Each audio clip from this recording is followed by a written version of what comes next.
औज़ुबिल्लाहिमिनश्शैतानिर्रजीम बिस्मिल्लाहिर्रहमानिर्रहीम। अस्सलाम वालेकुम नाज़रीन, मैं हूं Ali Rizwan, international yoga coach और आयुर्वेदिस्ट, और आप देख रहे हैं हमारा यूट्यूब चैनल लाइफ हीलिंग। नाज़रीन, आज हम आपको दाद और चंबल, ये जो जिल्द की बीमारी है, बहुत तकलीफ दे होती है और इससे शर्मिंदगी भी बहुत होती है। अगर किसी नज़र आने वाले जिस्म के हिस्से पर हो जाए तो फिर शर्मिंदगी बहुत ज़्यादा होती है, और अगर कहीं पर भी हो जैसे ख़ारिश बहुत होती है, तकलीफ़ और मायूसी और बेचैनी भी बहुत ज़्यादा होती है, और आहिस्ता आहिस्ता अगर ये बढ़ती रहे तो फिर ये जोड़ों का दर्द और दूसरे मसाइल भी इससे पैदा हो जाते हैं। आज हम आपको इसका आसान और कुदरती इलाज बता रहे हैं जो आप घर में कर सकते हैं। इससे पहले मैं आपसे गुजारिश करता हूँ कि अभी तक अगर आपने हमारा चैनल सब्सक्राइब नहीं किया तो इसको सब्सक्राइब करके बेल का आइकन दबा दें और ऑल नोटिफिकेशन का बटन भी प्रेस कर दें, ताकि आने वाली हर वीडियो का नोटिफिकेशन आपकी मोबाइल स्क्रीन पर आपको मिल जाए और आप उसे वीडियो को देख सकें।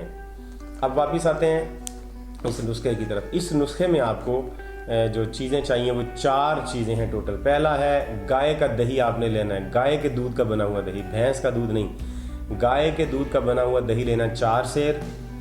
और आक एक पौधा है जो आम बाहर ये प्लाटों में और गलियों में और खुले मैदानों में उगा होता है। उसके छोटे छोटे पत्ते होते हैं, ज़मीन से थोड़ा सा ऊंचा होता है, ऐसे ऐसे शाखें निकली होती हैं गुलाई से। नहीं पता तो किसी से पूछ लें। आक के पत्तों का रस लेना है, वो भी 4 सेर। इसके लिए आक के पत्ते अच्छी तरह से कूट लें या ग्राइंड करके उसका जूस निकालें, जैसे गाजर का जूस निकालते हैं वो इसी तरह से उन पत्तों को डाल के उनका जूस निकाल लें। हल्दी 1 पाव और सरसों का तेल 1 किलो लेना है।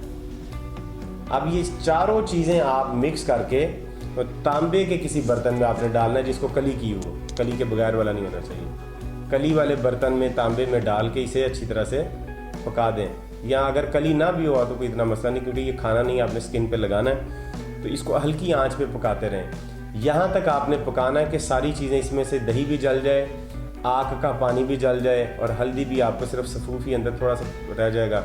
जब सिर्फ तेल रह जाए और बाकी सारी चीज़ें ख़त्म हो जाएं तो इसको आग को बंद कर दें। इसे ठंडा करके तो इसको नथार लें, ऊपर जो उसका थोड़ा सा गूदा वगैरह दही का और हल्दी का रह गया उसको निकाल दें, और बाकी जो तेल है उसे संभाल लें, शीशी में डाल लें।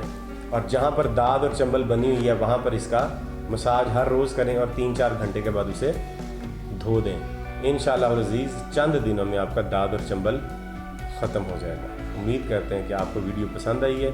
इसे लाइक कीजिए, शेयर कीजिए और अगली वीडियो तक हमें इजाज़त दीजिए। खुदा हाफ़िज़।